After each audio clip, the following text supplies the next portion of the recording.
ဒီ February 14ဆိုကျမချင်းမရောက်တာတစ်နှစ်ပြည့်ပြီ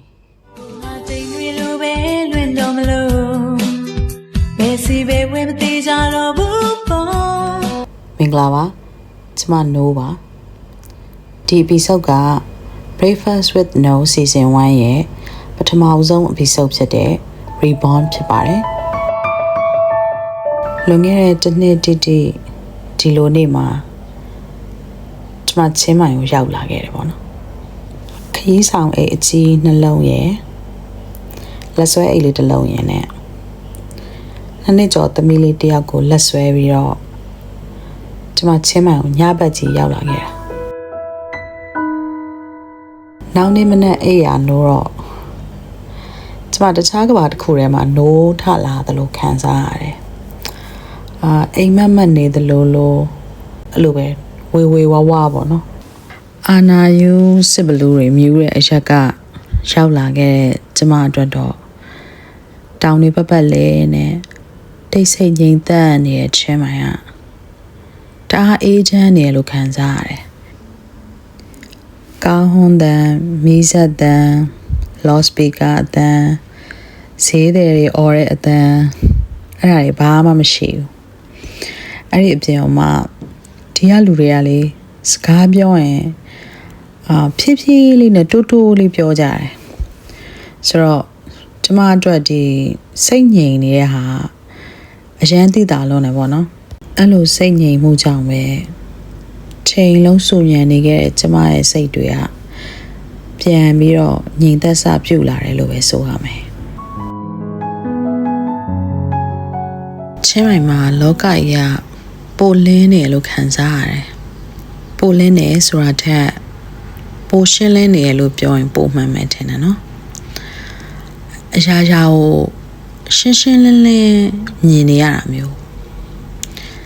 လမ်းဘေးမှာပွင့်နေတဲ့အလေးကျပန်းပွင့်လေးတွေရဲ့ပွင့်ချက်လေးတွေပေါ်ကအရေးချောင်းလေးတွေအစအသေးစိတ်လိုက်ခံစားလို့ရတဲ့အထီကိုရှင်းရှင်းလင်းလင်းမြင်နေရတာပြီးတော့ဒီမှာအချိန်တွေကဖြည်းဖြည်းလေးပဲသွားနေတယ်တိရွက်ကလေးကျွေတာအစလိပ်ပြလေးတောင်မှခတ်တာအဆုံးအကုန်လုံးကိုသတိထားပြီးလိုက်ကြည့်လို့ရတဲ့အထီကိုအရာရာနည်းနည်းလေးတွေအရင်ကတခါမှမရောက်ဘူးပါပဲဟိုချင်းမိုင်ကကျမအတွက်မွေးရမြေလို့ခံစားရစေတယ်2021 February လ1ရက်နေ့ကလေးကကျမအပါဝင်မြန်မာပြည်ကလူတိုင်းလူကစိတ်မလုံးချုံမှုနေနဲ့ပဲနေခဲ့ကြရတာမဟုတ်လား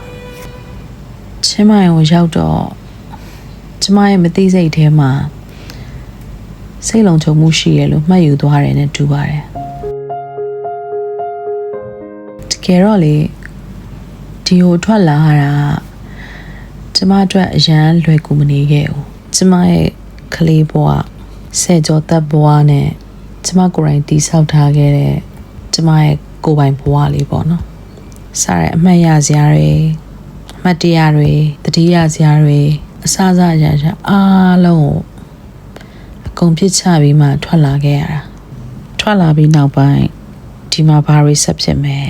ဘာတွေကြုံရမယ်ဆိုတာလဲသိပြီးတော့မစင်စားနိုင်ခဲ့ဘူးဆက်လဲ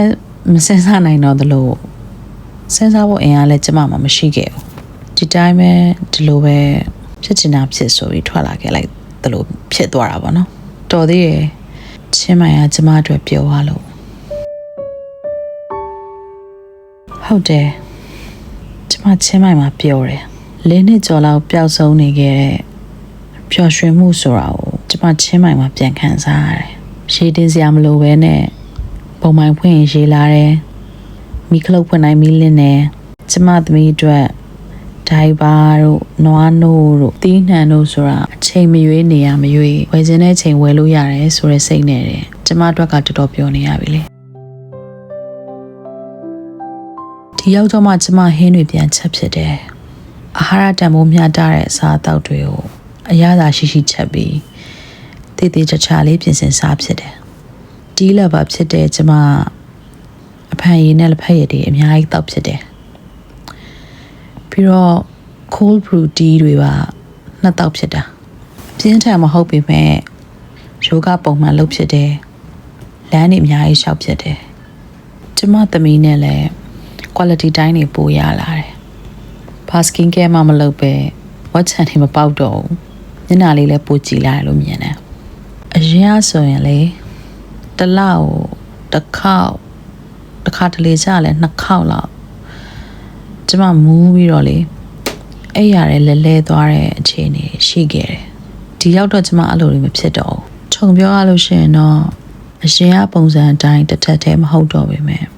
ပုံစံအသစ်တစ်မျိုးနဲ့ကျမပြန်ရခဲ့တယ်ချင်းမရောက်ချင်းတွေ့ပြခဲ့တဲ့ငယ်ချင်းမတယောက်ရှိတယ်သူကဒီမှာအရင်ရောက်နေနေတာသူကပြောဘူးတယ်ချင်းမရနေတာကြာရင်ဆွဲတယ်တဲ့ဟုတ်တယ်ချင်းမရဆွဲတယ်ကျမလည်းလာတော့3လလောက်ပဲနေမလို့စိတ်ကူးခဲ့တာပဲအခုတော့တစ်နှစ်ပြည့်သွားပြီနောက်ထပ်ဘယ်လောက်ဆက်နေဖြစ်မယ်တော့ကျမလည်းမသိသေးဘူးတိုက်ဆိုင်ဒီတစ်နှစ်အတွင်းမှာကျမနေစရာ3နေရာပြောင်းတယ်ခီး3ချိန်ထွက်တယ်ကျမမျိုးသားကျမတို့သားမီးကိုဒီမှာ3ချိန်လာတွေ့တယ်နောက်ပြီးကျမအစားအသောက်လုပ်ငန်းလေးတစ်ခုလည်းစားလုပ်ဖြစ်နေပြီအခုလို podcast program လေးလည်းစားလုပ်နိုင်နေပေါ့နော်ဆိုတော့ချင်းမရောက်ပြီးဒီတစ်နှစ်အတွင်းမှာကျမ reborn ဖြစ်ခဲ့တယ်အဲ့လိုပြောလို့2021မြန်မာပြည်စစ်အာဏာသိမ်းမှုကြောင့်ရခဲ့တဲ့စိတ်ဒဏ်ရာတွေကလုံးဝပျောက်ကွယ်သွားတာမျိုးတော့မဟုတ်ဘူးเนาะရုပ်ဆိုးဆိုးဒဏ်ရာတွေကနေအမာရွတ်လှလှလေးတွေဖြစ်တဖြည်းဖြည်းပြောင်းလဲသွားခဲ့တာမျိုးပေါ့အဲ့ဒီအမာရွတ်လှလှလေးတွေကိုဘွားထဲမှာလက်ခံနိုင်သွားတဲ့အခါကျမ reborn ဖြစ်သွားတာပဲ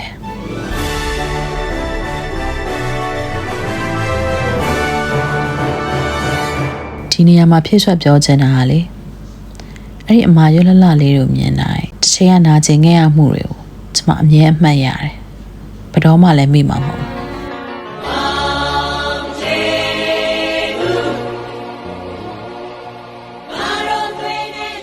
အခု